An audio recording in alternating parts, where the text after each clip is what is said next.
Nous allons vous présenter maintenant le module paramètres et je vais essayer de vous démontrer la simplicité d'utilisation de ce module.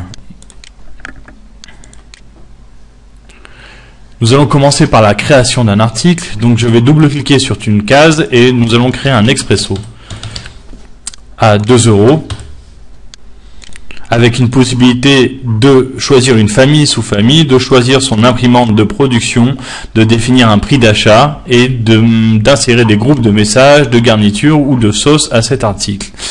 Avec une possibilité de paramétrer complètement le visuel de l'article. Donc on va prendre par exemple une couleur de fond jaune parce que cet article va être souvent employé, avec une police en 14 et j'appuie sur le bouton ajouter. Voilà, notre article est créé. Nous avons un mode glisser-déplacer qui permet de déplacer l'article là où bon vous semble, éventuellement de le mettre à la poubelle et de poser directement un autre article sur notre interface de vente. Nous avons une possibilité de paramétrer le plan de salle en haut, donc vous prenez vos tables et vous les basculez comme est la disposition du restaurant. Ici vous avez tout un module de paramétrage qui permet de changer de langue. Vous pouvez passer entre français, anglais, chinois.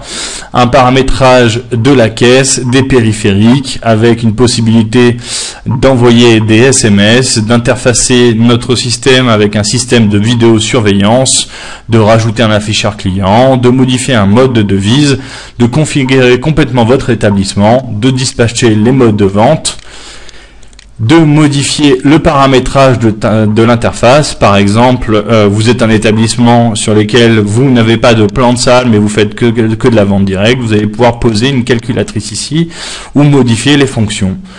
Vous pouvez complètement moduler l'interface. Par exemple, vous pouvez mettre la note à gauche ou à droite, avec la couleur, l'état des polices, la grandeur des boutons et ainsi de suite.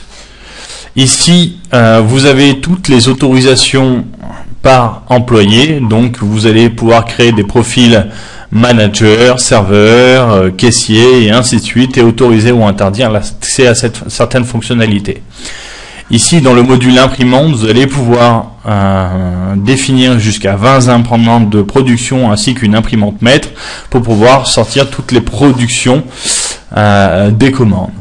Ici, dans le module carte, vous avez une gestion des articles complète avec une possibilité d'activer ou de désactiver tout simplement un article, la gestion des claviers que nous avons vu précédemment, la gestion des Pocket PC. Cette interface est aussi intuitive que le module caisse, ce qui permet tout simplement pour un serveur de pouvoir travailler simultanément sur une caisse enregistreuse normale ou sur un module de Pocket PC. Vous avez la gestion et la création des menus ici, des messages, des garnitures, des sauces, la possibilité de sauvegarder des données de manière ponctuelle ou automatique et la création d'un article itself avec sa photo et une possibilité d'une traduction automatique en live en appuyant sur le bouton traduire. Tout ce module est paramétrable et vous avez la possibilité aussi de paramétrer vos clôtures et d'envoyer directement les journaux par mail. Voilà, nous avons terminé avec le module paramètres.